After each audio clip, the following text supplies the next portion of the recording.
In 1988, the 1,500-year-old archaeological site of La Mina on the northern coast of Peru was looted until it virtually disappeared. It was the site of the tomb of the Lord of La Mina, a ruler of the ancient Moche culture. Some said it was the biggest looting of a Peruvian archaeological site since the Spanish invasion 500 years earlier. Among the stolen pieces from La Mina was a startling gold headdress. It was finally recovered as a result of a feud between two of the most important figures in the worldwide trade in antiquities. But before that, this extraordinary headdress went on a journey from La Mina to the Peruvian capital, and then across the Atlantic to Spain, Germany, and England. It left a trail of greed, deception, and murder. It's no wonder that some in Peru believe the headdress carries the curse of the Moche lords.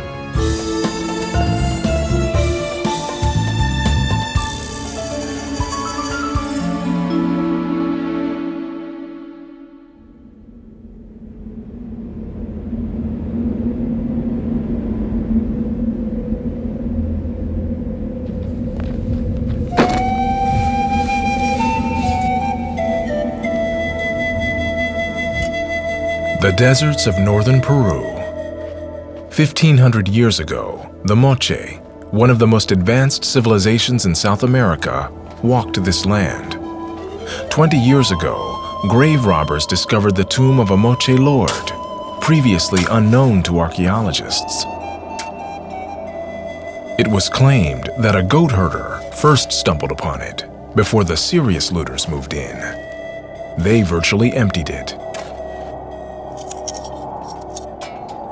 What they took was priceless, ceramic figures and bowls, but most valuable of all, a stunning gold headdress.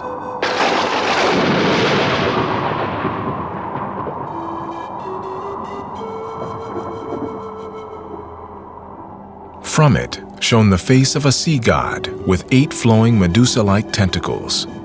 It was soon dubbed the Mona Lisa of ancient South American art. From that moment, the whereabouts of the golden headdress was lost in mystery, one that wasn't solved for nearly 20 years.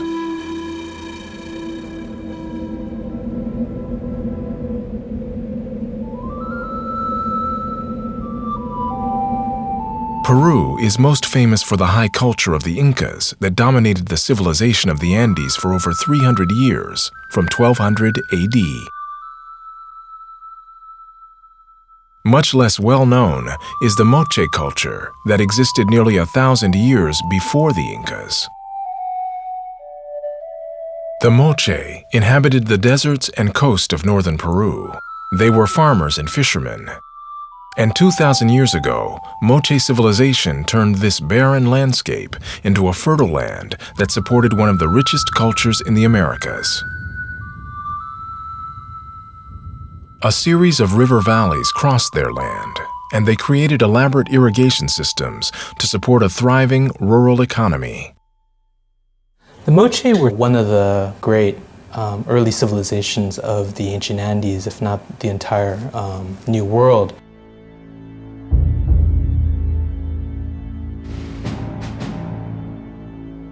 What we have in the Moche is a series of kingdoms or lordships, specifically based within large valley systems. We have only come to know about the Moche in the last few decades, as archaeologists have uncovered their remains.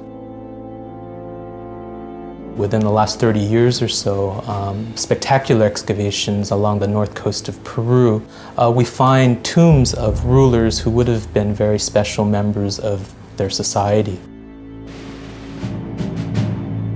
The greatest tomb excavation was at Saipan in 1987. The site was rescued from grave robbers who had already begun looting the area. 15 years later, a lavish museum was built to house the art and artifacts of the royal tombs of Saipan.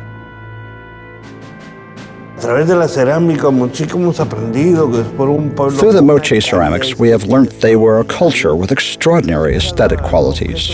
Each Moche ceramic object is an exquisite work of art of the highest standard.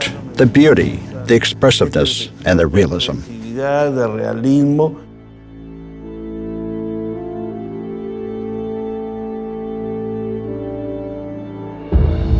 With no written language, everything we know about the Moche comes from their art. It was a society based on religion, warfare, ruling elites, and sacrifices. The Moche were great craftsmen producing dazzling works of art, painted ceramics, and extraordinary metalwork like the missing golden headdress. This is what a tomb of a Moche king might have looked like. The mummified body surrounded by a store of the most fabulous works of art. And at its center, a golden headdress.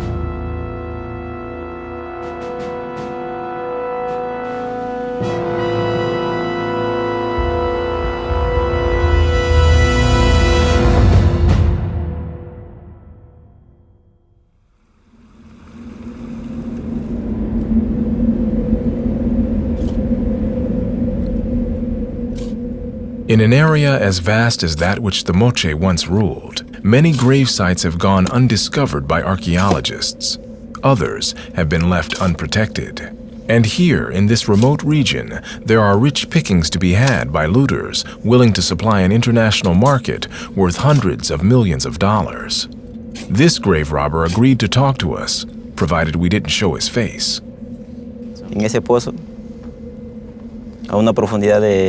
I dug these goods from a grave over there, in that hole, at a depth of 1.5 meters. I dug down and I found the mummy at the center, so I pulled it out and took all its belongings. I took away all its things and then left the skeleton where I found it. The best thing I've ever sold was a decorative copper breastplate. It was Moche. It was 40 centimeters high with drawings. It had some monkeys at the sides and some peanuts carved in relief. It was all made of copper.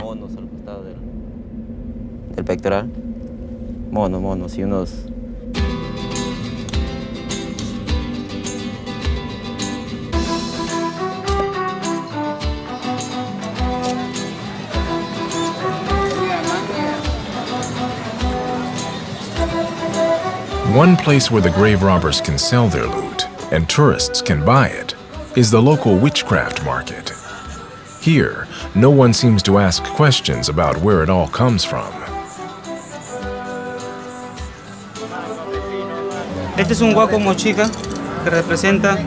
This is a Moche ceramic from the Moche culture of Lambayeque. It's at least 1,500 years old. These ceramics are usually for shamans to perform the healing.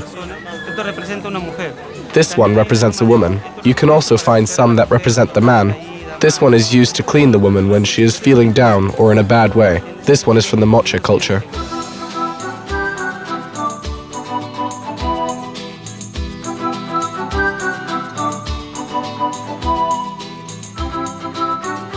Dr. Walter Alva agreed to take us to the site of Mina, where it's believed the headdress was looted nearly 20 years ago.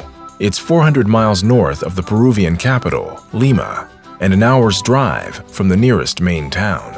Today, there is nothing in this bleak landscape to indicate the splendor of the original tomb.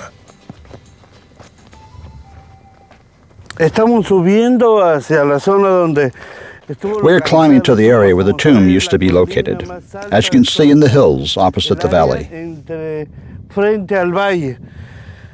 In the upper part, you can see a group of rocks. And as I said, the place doesn't give any sign of having construction on the surface or the remains of monumental architecture. The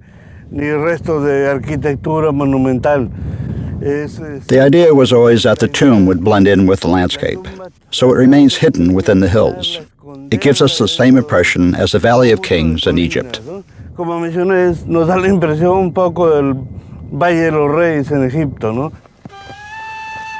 When rumors first began to emerge about the looting at Mina, Dr. Alva had set off with his wife and a local policeman to investigate. What they found was shocking and dangerous.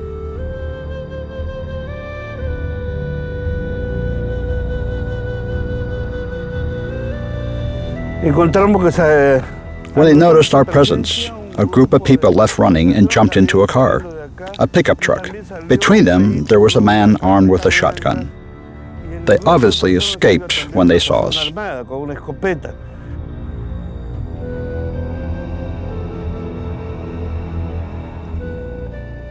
The idea of grave robbers carrying weapons makes Dr. Alva apprehensive to this day. It may seem extraordinary, but many of the archaeological sites remain unprotected. Dr. Alva takes no chances. He always carries a handgun on his belt. Finally, we arrived at the site where the octopus headdress was once hidden. This is exactly the place where in 1988 a fabulous funerary chamber was looted. The tomb belonged to a Moche lord, and he was buried with gold objects. We will never be able to know the exact quantity and variety.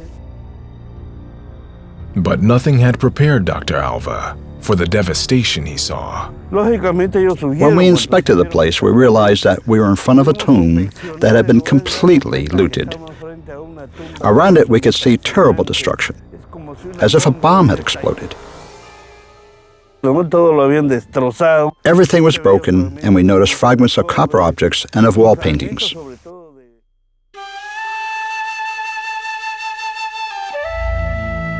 From the fragments that remained and his knowledge of other Moche tombs, Dr. Alva tried to build a picture of what had been at Mina. Today, the looted tomb at Mina has been covered again and left unmarked in the desert, in the hope that its anonymity will protect it from further looting. But what happened to the octopus headdress? In the months after the robbery, there was no trace of any of the priceless looted objects, and few clues about who was now in possession of them. The tomb raiders may have been at the bottom of the trafficking food chain, but they surely knew the significance of what they had plundered in the desert. And they would have known where to take it to realize its value on the international market.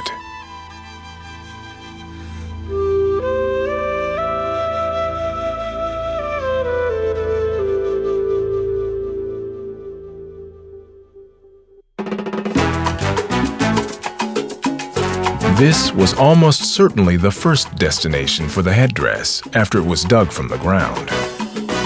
Lima, the capital of Peru, is a metropolis of almost 9 million inhabitants. Like many great South American cities, there is much poverty, but also great riches. Among the wealthy are the great collectors of ancient Peruvian art. Some would pay a small fortune to own an object as rare and as beautiful as the octopus headdress from Mina. One of the high-profile buyers of pre-Columbian art in Lima was Raul Apesteguia. His private collection was immense. In Lima, everybody knew that Raul Apesteguia was a consultant for collectors and a people linked to the study of art. He also moved within a circle of intellectuals. Although Raul Apesteguia was well respected in the artistic and academic world, there were suspicions that he might have known something about the 1988 looting of Mina, though he was never interviewed by the police.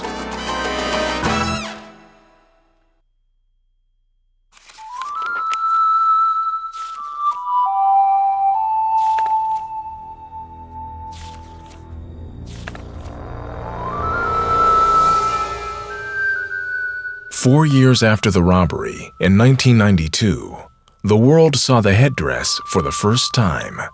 Stunning photographs of some of the pieces looted from Mina were published in a book called Gold from Ancient Peru. Most startling of all, the octopus headdress from Mina was featured on the front cover. Raul Apesteguia was one of the contributors.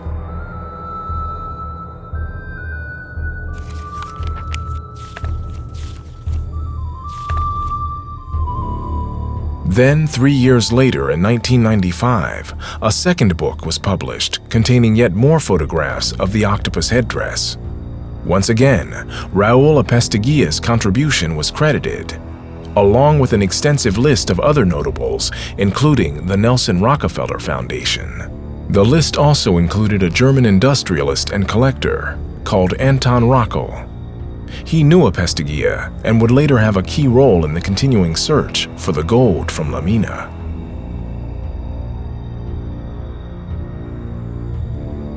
The strongest possibility is that a local trafficker who acquired the pieces acted as a middleman and sold them to Raul Apesteguia, if he had them, which we have to assume. Raul Apesteguia had the international contacts and was an expert and consultant and art collector in Lima. He probably offered them or established the contacts for the pieces to be sold in Europe.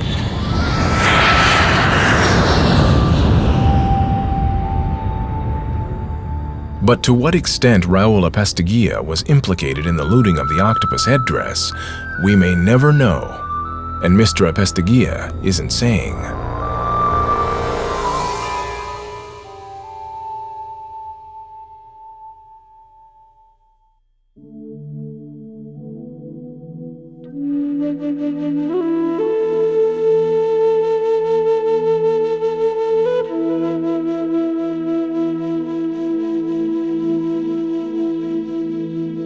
On January 26, 1996, Raul Apesteguia was dressing for a family party in his 15th floor apartment in Lima. At 8 p.m., two men walked in the front entrance of the apartment building and took the elevator to the 15th floor.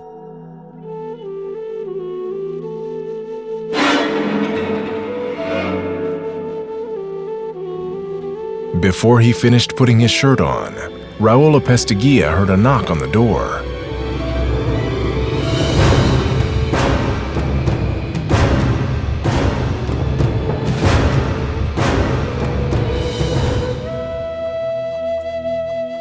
The two men attacked Raul Apesteguia and ransacked the apartment, leaving him for dead. The killers got away clean.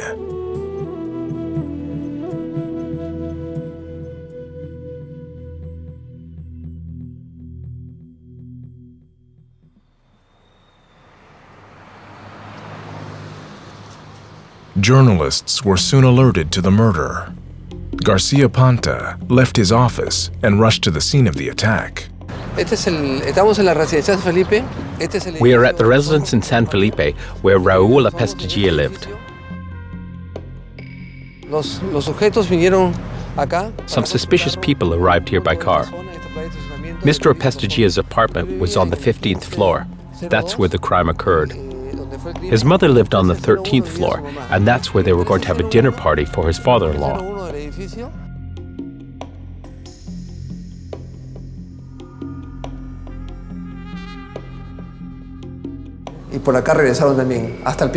When they came down, the lift stopped on the 4th floor. The doors opened and there was a woman staring straight at them. They thought they had already reached the ground floor. After they realized their mistake, they quickly pressed the button for the ground floor, while the lady jokingly told them, "Hey, it's not Halloween yet. It's only January. Why are you dressed as a mummy?" This woman was a prime eyewitness in the case. She told the police that the two men were carrying a box stuffed with what appeared to be ancient artifacts.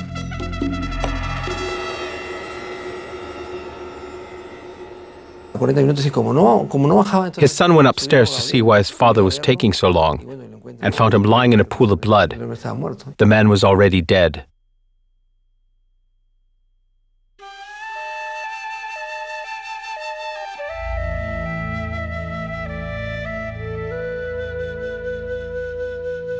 Lima was shocked by the brutal death of this well-known resident. Publicly, there was no obvious motive for the murder, but some had their suspicions. The revenge of the Moche lords. In relation to the death of Raul Apesteguia, it was said that there was a Moche curse behind it. Anyone who dared touch the tomb would have the curse falling upon them, and something bad would happen to them. It's a popular belief. But as the investigation unfolded, police began to receive information that the murder was a different kind of revenge altogether. one inflicted by traffickers of archaeological treasures. It also emerged that the well-respected expert on Peruvian antiquities had a less than unblemished past. In 1971, Raul Apesteguia was caught with a group of tomb robbers in Nazca, 250 miles south of Lima. He was indicted as a trafficker and went to jail, but only for a short period. In Peru, this activity is quite common. But people like Apesteguia wouldn't do the field work. He would have some rural workers from the area doing this for him. At the time of his murder, it was not clear if the golden headdress from La Mina was part of Raul Apesteguia's collection or not. But 10 months after the murder, and 9 years after the octopus headdress was looted, there was a surprising development 6,000 miles away on another continent.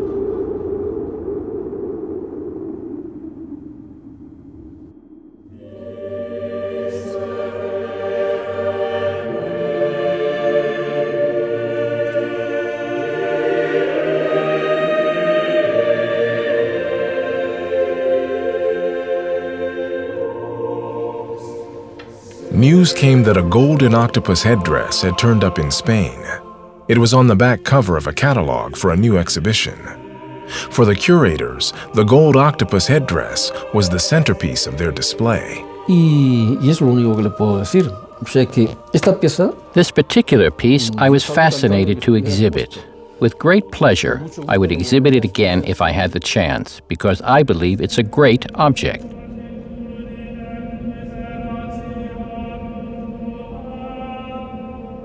Santiago is famous as a destination for pilgrims.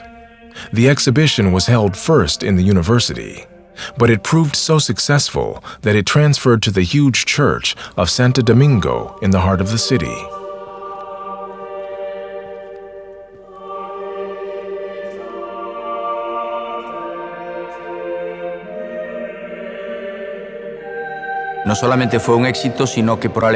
It wasn't only a success, but from the information I remember, at its time it was the most visited exhibition in Spain, after the Prado Museum.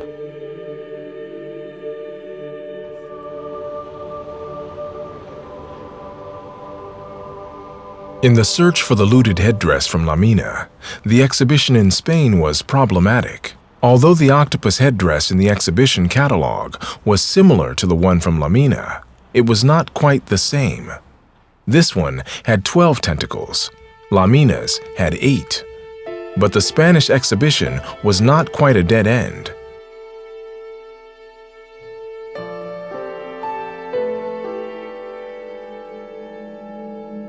A year later, in 1997, a huge coffee table book on ancient art from the Americas was published.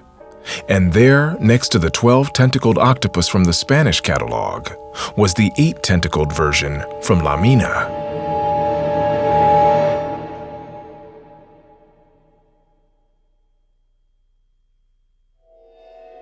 The book had been brought together by the man who had also assembled the exhibits for the Spanish exhibition, Leonardo Patterson.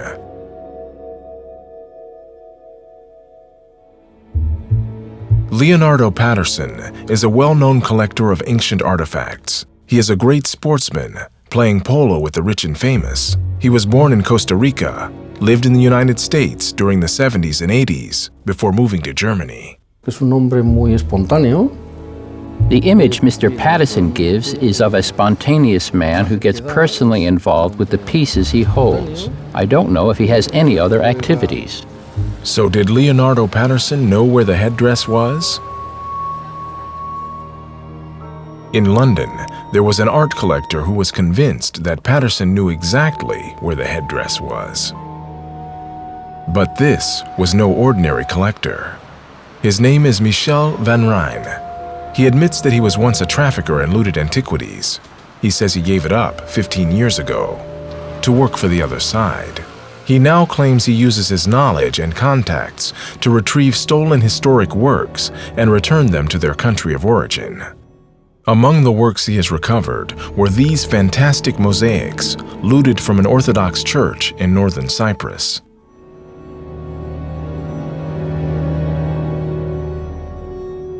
In 2000, Van Rijn eventually came across Leonardo Patterson's book with the photograph of the octopus headdress. He believed the book contained pictures of stolen Peruvian art.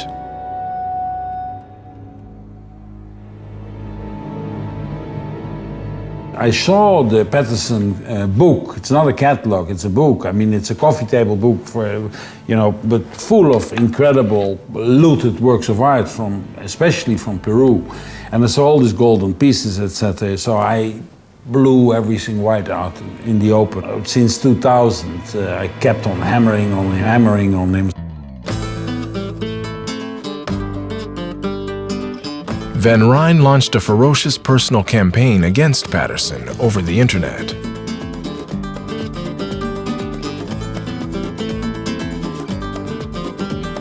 Okay, I'll show you the Patterson specials and the Peru specials. And he has been on the menu ever since. He has his own icon on my website where everything is translated in Spanish. So he has the doubtful honor to have many hits on my site. Patterson's icon on the website is the golden headdress from Mina. Van Rijn makes a series of allegations against Patterson and his alleged links to looted antiquities. We asked Leonardo Patterson to give us an interview to discuss what he knew about the looted octopus headdress. He declined to comment directly, but instructed his lawyer in London to speak on his behalf. Well, Mr. Van Rijn has a number of campaigns against all sorts of people. You've only got to look at his website to appreciate that. I think personally he got the wrong end of the stick and assumed that Mr. Patterson was the owner of this and a number of other Peruvian artifacts. In fact, I don't think that was the case at all. What had happened was that Mr. Patterson had put on an exhibition in Spain in 1997, and I think a number of pieces had been wrongly attributed to him, when in fact they were the property of other collectors. So Patterson denied any wrongdoing, but that didn't stop Van Rijn publishing allegations against him. Some at least from reputable sources. The Patterson file and famous lawsuits. This publication of the Journal of Field Archaeology in winter 1984. A recent arrest in Boston has called attention to the existence of fake Maya frescoes on the international market. The accused, art dealer Leonardo Patterson, was charged with wire fraud for attempting to sell a supposed Maya fresco. While the piece was accompanied by 2 letters of authentication and other documents, it is now identified as a fake. Well, that's only one, the time that he was arrested. He was arrested another time and he did bird. What's more, in July 2001, the legal authorities in Mexico issued a press release. It said, according to the information provided by Interpol Switzerland, Mr. Patterson had a record on theft and trafficking in animals, artworks, and archaeological pieces in the United States of America as well as in Europe. I haven't seen the evidence. If he is hounded by Interpol, why is he still at liberty? I mean, if he has committed so many crimes, why isn't he in prison? I mean, it's very easy to blacken someone's name and to cast aspersions on them, but where at the end of the day is the hard evidence? And I have to say that when it comes to Mr. Patterson, there's a lot of allegations, but I haven't seen an awful lot of hard evidence.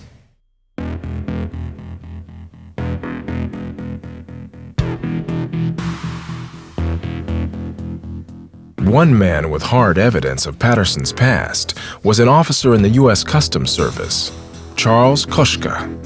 Leonardo was a character. I mean, if you met him once, you would remember him. He doesn't blend in with the general population.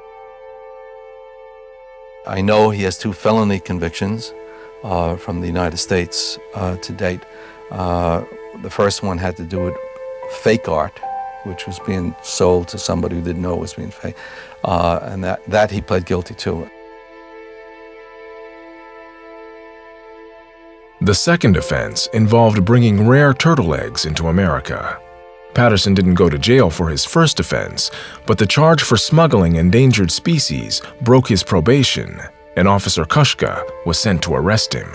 I wanted to arrest him, so I contacted his probation officer.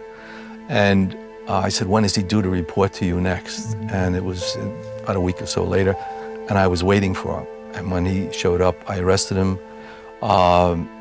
He was embarrassed, obviously, having handcuffs put on him. I let him cover his handcuffs with a hat or something like that. I felt no physical danger, even though I was armed with a .357 Magnum on my hip. I walked him, instead of putting him in a car, I walked him 2 blocks through the streets of New York. For this violation of parole, Patterson served a short prison sentence in the mid-1980s in a Texas penitentiary.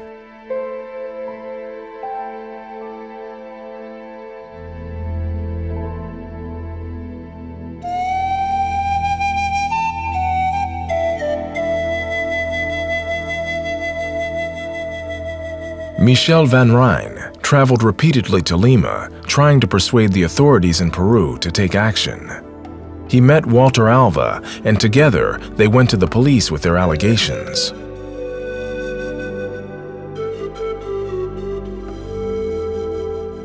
Then Alva, Van Rijn, and the chief of Interpol in the Peruvian capital posed for the photo that was published the next day by newspapers. To Van Rijn's surprise, time went by and nothing happened. With the Peruvian authorities dragging their feet, Van Rijn decided to take action against Patterson himself. Publication of Leonardo Patterson's past by Michel Van Rijn intensified the feud between the two men. The allegations on the website are pure nonsense, absolute rubbish, but they are deeply unpleasant to anyone that's subjected to them. I think these are allegations that have been promoted by Mr. Van Rijn, and you repeat a lie often enough, it becomes the truth. By 2004, Leonardo Patterson had grown tired of the insults and claims that Van Rijn was publishing on his website. Patterson's German lawyer issued a writ to gag him. This is where his demands to refrain from publishing, make available or otherwise spread any statements of an illegal, defamatory offense, racist, insulting or libelous nature with regard to Mr. Patterson. This applies in particular to statements that Mr. Patterson is a thief or a robber. Mr. Patterson is the driving force in the illicit trade of Colombian artifacts. Mr. Patterson bribes persons. And I signed Mickey Mouse to the lawyer. Van Rijn didn't take the writ seriously. He simply published it on his website alongside all the other allegations. But 6 months later, a German court issued an injunction against Van Rijn, which once again he laughed off.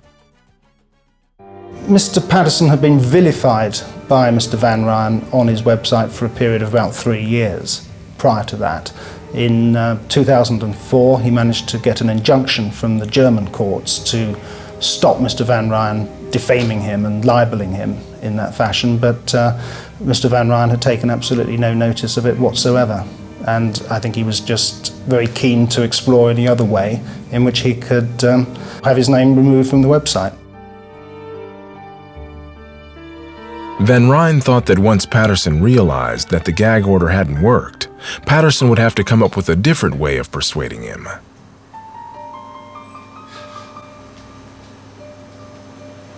He approached me by phone. He tried to, persuade me in all kinds of ways. First bullying, and when that didn't go anywhere, then he was trying to entice me in accepting something from him to get it off the website. He was offering all kinds of things. But what exactly would it take to get Van Rijn off his back, and what Patterson insisted were false allegations, off his website? I went along with his game a little bit because I thought that it was a great opportunity to get one of the most spectacular Moche headdresses back. Van Rijn thought he could come to a deal with his adversary, Leonardo Patterson, which would enable him to recover the priceless treasure for the Peruvian authorities. I let myself be enticed and drawn in. I said, well, if you bring me one of the octopi published in your book, then I'm willing to sit down with you and to discuss it. So it took a long time. In the end, he gave in. So that was the deal. Van Rijn would remove all the allegations against Patterson from his website if Patterson delivered the gold octopus headdress to him so that he could return it to its rightful place, a museum in Peru. Mr. Van Rijn wanted that piece. Mr. Patterson duly set about procuring that particular piece.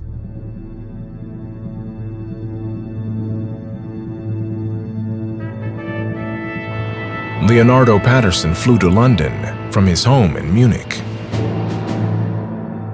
He went to Van Rijn's Chelsea flat.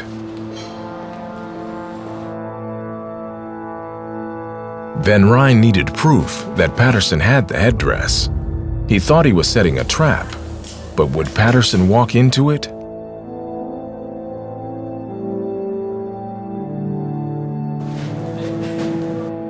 The two controversial art collectors chatted for hours over a barbecue. Eventually, Leonardo Patterson made Van Rijn the offer he could not refuse.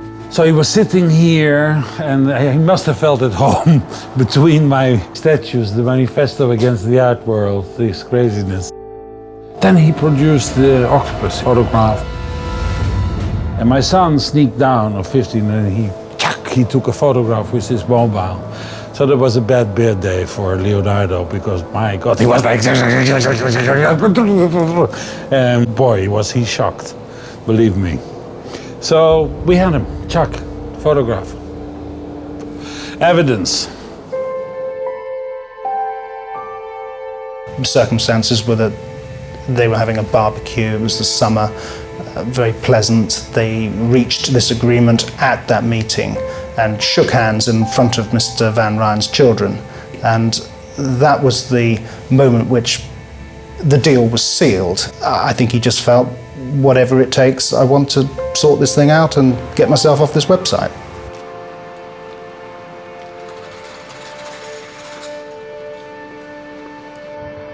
After the meeting with Van Rijn, Patterson flew back to Germany. The question now was, where exactly was the octopus headdress? Van Rijn, for one, had assumed it was in the possession of his old adversary, Leonardo Patterson. But was it? Had Van Rijn got it wrong?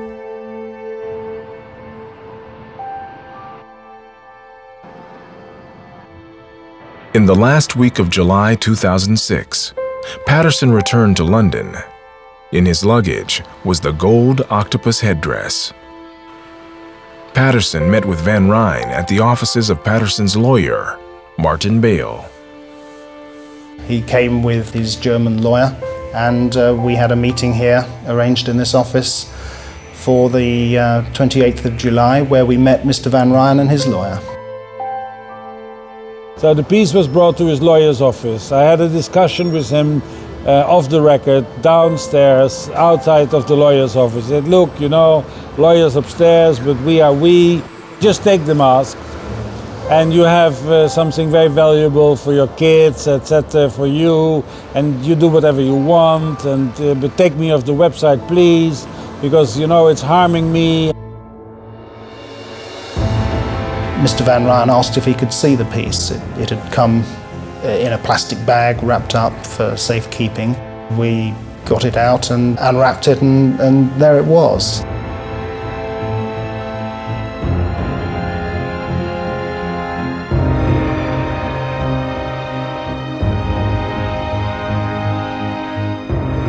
So when I was in the lawyer's office and I saw this piece in my hands, I started literally shaking because it is a magical, because it's cruel and beautiful at the same time, and it absolutely talks to you.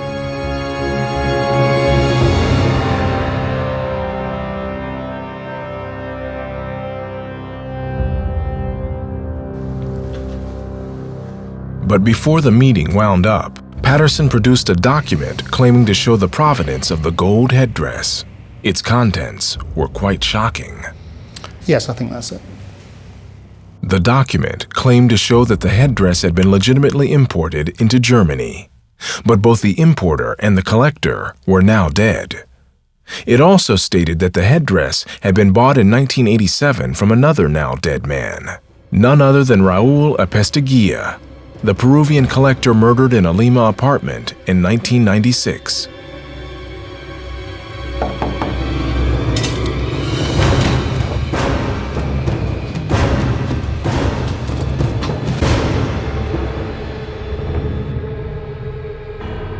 Van Rijn was not at all convinced that this document legitimizing the provenance of the headdress was genuine. It was doctored in a hurry. You could see the lines that he had taken from another piece. You know, it was signed, probably another piece, what was important in the past. They put something together, and it was like so obvious that the document was forged. It was agreed that Van Rijn would make contact again with Patterson's lawyer in the coming days. Meanwhile, the headdress would remain in the safekeeping of Martin Bale.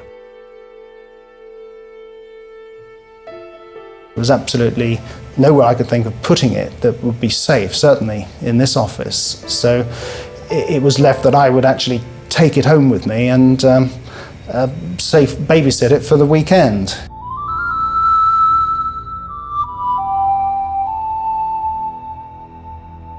Surprised my wife and family considerably. I unwrapped it on the kitchen table, showed them.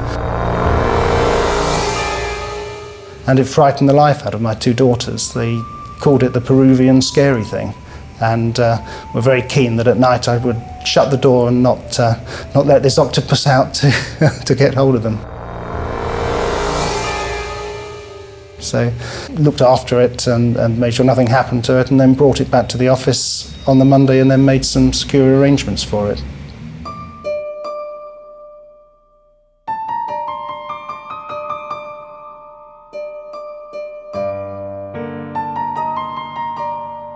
But Van Rijn was taking no chances.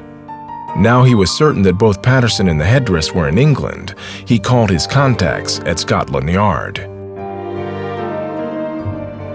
We received information to suggest that an object that had been stolen abroad was in this country. At that point, we have a duty to act. But neither Scotland Yard nor Interpol could act until they had positive confirmation that the headdress had indeed been looted from the tomb at Mina. Only one man could do that, and his name was Dr. Walter Alva. Van Rijn had sent him a photograph. With the photo I received through an email, I immediately realized that we had an object that came from Mina. A few days afterwards, the Peruvian police asked me for a report in order to send it to the British police so they could take action.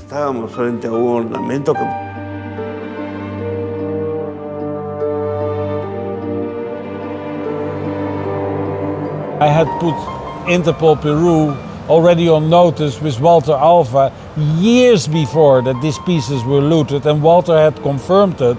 So why we had to wait and had the risk that Leonardo might pull the mask from the lawyer's office, it would have disappeared.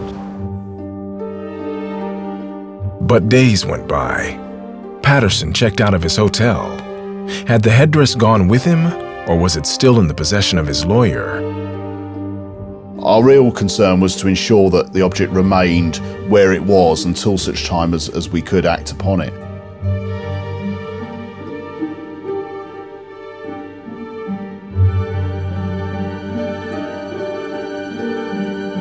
It was a tense waiting game. Detective Sergeant Rapley searched his emails every few hours, but still no instructions came from Peru. Was it too late to recover the ancient Peruvian treasure? Had they missed their chance?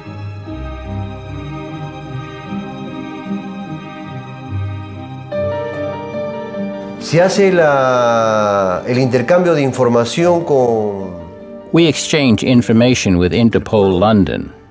and after receiving confirmation of the piece's origin from Dr. Alva, it was concluded that the piece was this Moche headdress.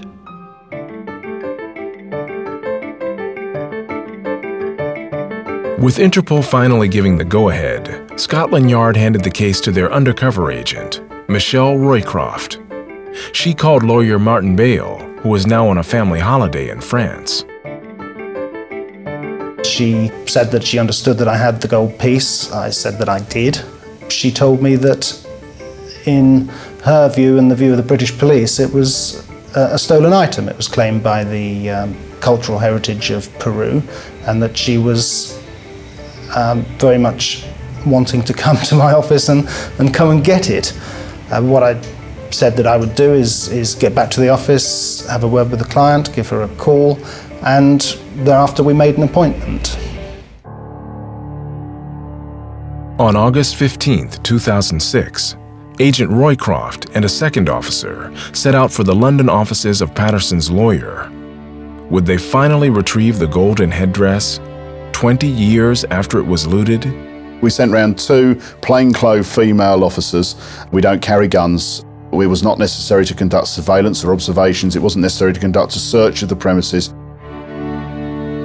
And I remember Michelle Roycroft mailing me. She said, I will sit down outside of his office till he is back in his office to seize this piece. And I mailed her back and I said, well, I'm going to bring you the chair so to sit on. Finally, Agent Roycroft and lawyer Martin Bale met face to face. She showed me 1 or 2 pieces of paper which she had. When the object was asked for, the gentleman kindly produced it from a safe. I brought down the piece, I showed it to her. She put it to me quite simply that this piece was claimed by the Peruvian authorities, that as far as the British police were concerned, this was a piece that had to be handed over and restored. I think they knew they had the object. They knew it originated from Peru. But it's the element of surprise of actually having a police officer walk into your premises and tell you that they know it's from Peru, but that they also believe it to be stolen. It did surprise me that the British police were taking an interest in it, but of course once they did, then I had no option but to hand it over to them. DC Roycroft was clearly taken aback when the object was produced, but just the sheer beauty of the object when it's opened in the office, I mean, it's a stunning object, and she was clearly very much impressed by it, and the delicate patterns on the gold, and just the fact that something so beautiful could have been produced so many years ago.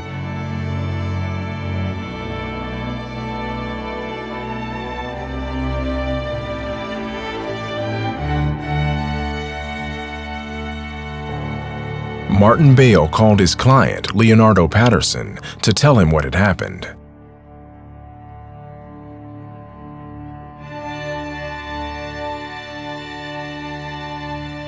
I think he was surprised, but I obviously spoke to him, and I made the point that if in fact it was stolen, then it would have to be handed over. There's nothing that anyone could do about that.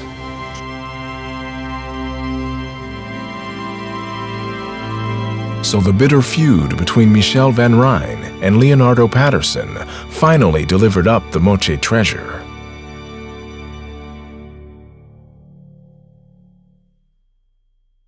But there were still questions about the headdress that were left unresolved by the apparently fake document produced by Patterson at the July meeting with Van Rijn. Who had owned it, and where had it been?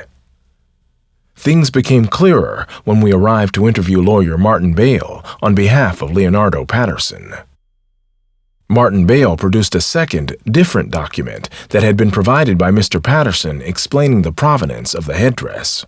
Mr. Patterson procured it from a fellow collector in Munich by the name of Mr. Rockel, and he obtained it from him for the sole purpose of bringing it to London to hand to Mr. Van Rijn in pursuance of the deal that they'd reached.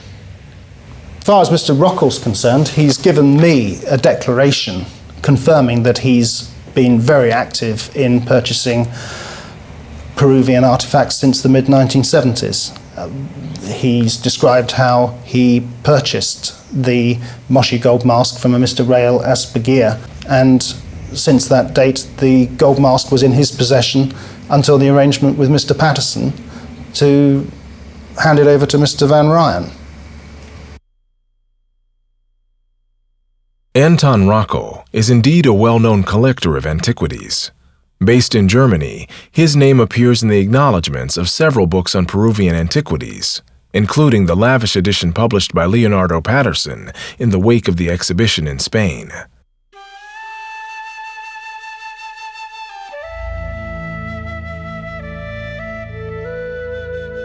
So this is what seems to have happened.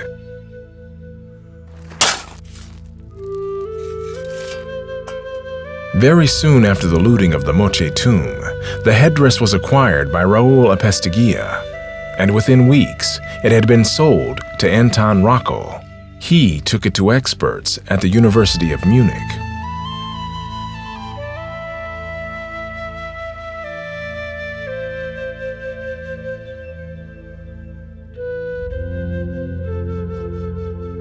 He first saw it in December 1987 in the apartment in Lima belonging to Mr. Apesteguia, and he then subsequently arranged for it to be brought over to Germany, where it was authenticated by the University of Munich.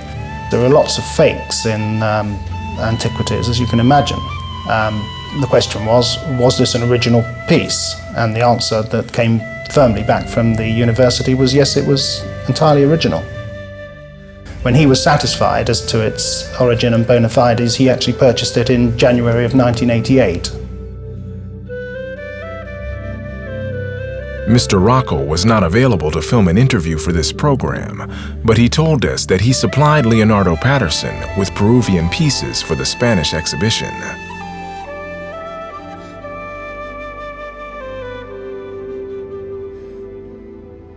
Despite the retrieval of the headdress in London, Interpol in Peru still have a warrant out to question Leonardo Patterson about other ancient artifacts.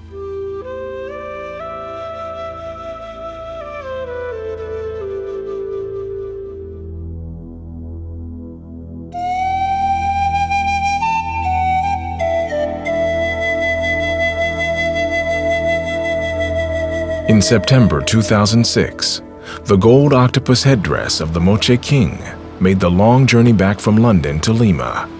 The National Museum is the oldest in all of Peru.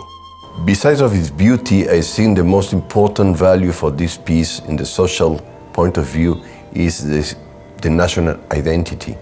And it is very important. And that's the reason why you can find long queues of people waiting to see this piece.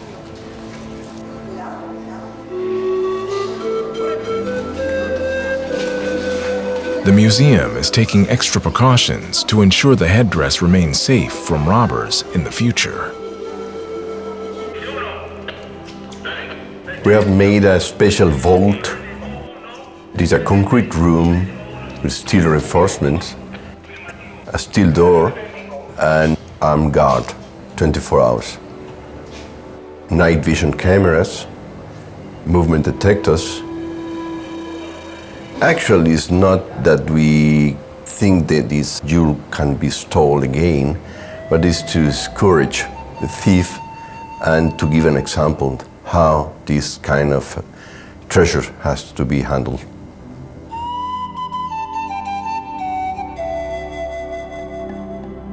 The gold headdress may be back where it should be, but the story of the Moche lords and their looted tombs shows how vulnerable ancient and sacred sites are to the greed of the 21st century. I believe that there is no such thing as a curse, as there is not one single individual that has been captured or put in jail. What we have in here, in this loot, is a group of individuals who probably possess the objects of a looted tomb. Traffickers who probably have made a lot of money by exchanging the objects from the hands of the looters to the hands of the collectors.